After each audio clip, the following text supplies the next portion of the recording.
Sejam bem-vindos. Iremos falar sobre o ato 3, que inclui o clímax da sua história e o desfecho.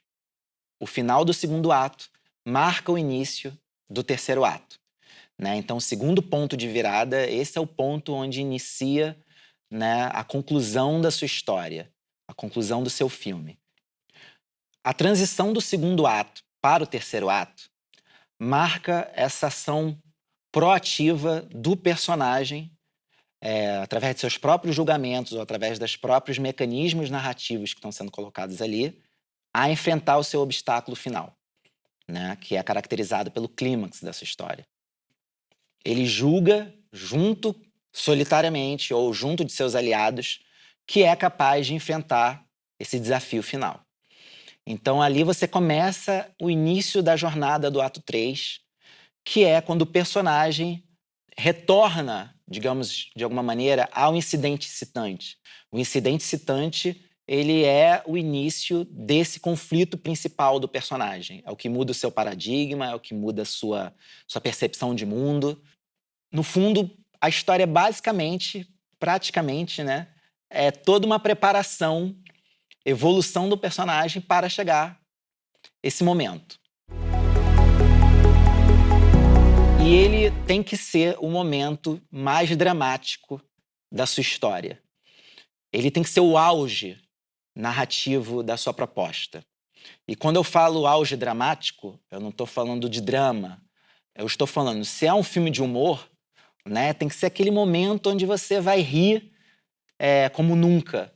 Né? Se é um filme de terror, é aquele momento onde a protagonista está enfrentando o vilão final e ela está prestes a morrer ali, né? Ela pode estar prestes a ser assassinada.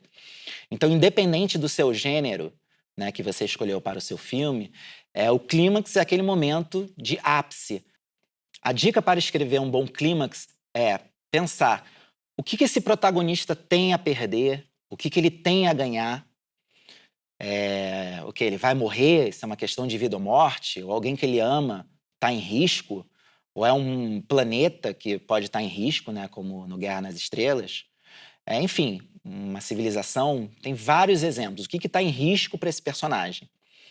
Então, existe o conflito interno do personagem com relação a esse risco, mas também existe um universo de outros fatores que vão influenciar nisso. É interessante também que haja uma polarização, que muitas pessoas, a vida de muitas pessoas, né, a vida literal, né, uma questão de vida ou morte, ou o drama de muitas pessoas, dependa da resolução desse conflito pelo personagem, que outros inimigos tenham a ganhar, né, trazendo muito mais mal para a vida desse personagem e dos seus aliados. Então tem que ter muita coisa em jogo, tem que ter um universo, né, polarizado, com muitas questões ali em risco. E sempre se faça essa pergunta: o que está em jogo para o personagem, o que está em jogo para os aliados, o que está em jogo, né, para a rua onde ele mora, para o bairro onde ele mora. Tente sempre ver numa perspectiva não só do personagem protagonista, mas todas as camadas que estão no seu entorno. Um filme, ele tem essa estrutura narrativa a partir desses pontos de simetria, né, que não são regras, eles são apenas pontos de referência para você. Então, se a cena inicial se conecta com a cena final, o seu incidente excitante, ele se conecta com o clímax do seu filme. Então, o seu incidente excitante, ele é caracterizado por uma série de personagens, de situações que vão ter que retornar no clímax. Então, o clímax é aquele momento da história que vai definir isso, né? Que vai nos dizer se o personagem está realmente preparado. Se ele estava se julgando completamente pronto para esse desafio final e morre, né? E você tem um final trágico, né? Ou que não atende às expectativas do personagem, os desejos originais do personagem quando surgiu o incidente excitante. Então, o desfecho é exatamente trabalhar esse pós-acontecimento.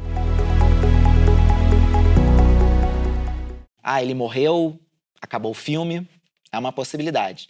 Mas ele morreu e, vamos mostrar as consequências dessa morte na vida dos outros personagens, na vida daquele universo. Então isso é trabalhar o desfecho, né? Então, ele salvou o mundo, né? Um filme de um herói ou de um conjunto de heróis. Salvou o planeta. Vai ter um espaço para a celebração, para mostrar, né, o quanto eles foram fundamentais para esse heroísmo, né, para a resolução desse conflito. E é muito importante mostrar nesse desfecho que eles são já versões atualizadas e melhoradas daqueles personagens que estavam no ato 1. Eu gosto de especificar que essa cena final é um ponto para você sempre conectar também com a cena inicial. Sempre vai encontrando esses pontos de simetria do roteiro para que eles fundamentem a sua estrutura narrativa. Nesse ato 3, essas últimas cenas, se você pudesse fazer um quadro onde você conseguisse fotografar o que representa esse personagem, o que representa esse novo universo, ele tem diferenças significativas com relação a esse quadro, com relação ao início? Então, a maioria dos filmes você trabalha com isso, onde é muito perceptível no tom dessas imagens, no perfil psicológico desse personagem, no perfil físico desse personagem, no figurino, né, na fotografia, na escolha dos objetos. E isso já tem que estar desde o roteiro, né, como se você pudesse pegar esse bloco de texto e comparar com o início e perceber, caramba, eu tive uma transformação aí. Então, geralmente, você percebe essa transformação. Mas muitos filmes também acontece do personagem, né, esses filmes cíclicos, né, onde parece que o personagem ele voltou para o mesmo lugar onde ele estava no início do filme.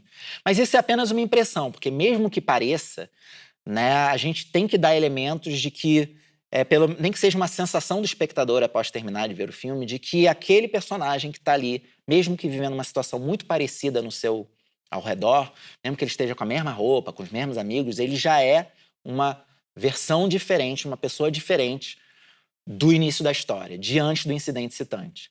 É muito importante você ter essa noção, né, de que o personagem vai virar outra pessoa e que, independente se isso é muito perceptível ou não, essa é a sensação que tem que ficar para o leitor do seu roteiro ou o espectador do seu filme.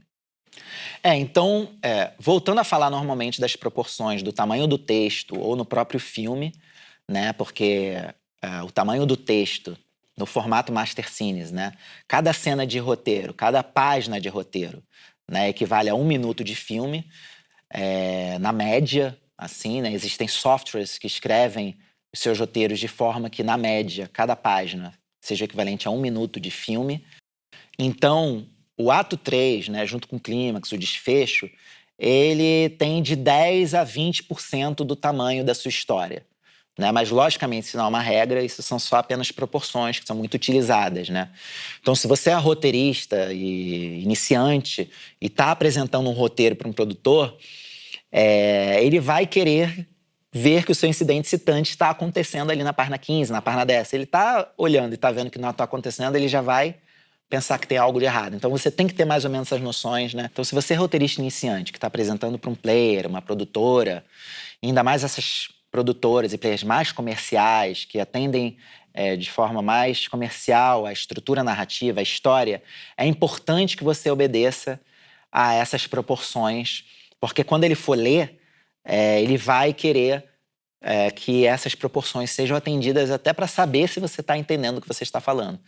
Então, se o seu filme for mais autoral ou se você está fazendo de forma mais independente, aí você faça de acordo com as suas próprias regras. Mas tente como um desafio, pelo menos seu primeiro roteiro, ou se você quer fazer um roteiro mais comercial, que atenda a esses critérios, essas proporções dos tamanhos das histórias. E aí, a partir do momento que você tem esse final, né, que era caracterizado pelo clímax, pelo desfecho, aí sim você constrói a sua história, o resto da sua história.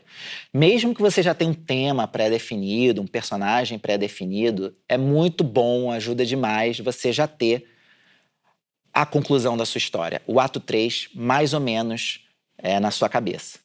Então, acho que essa dica é muito fundamental e que vocês levem para os projetos de vocês.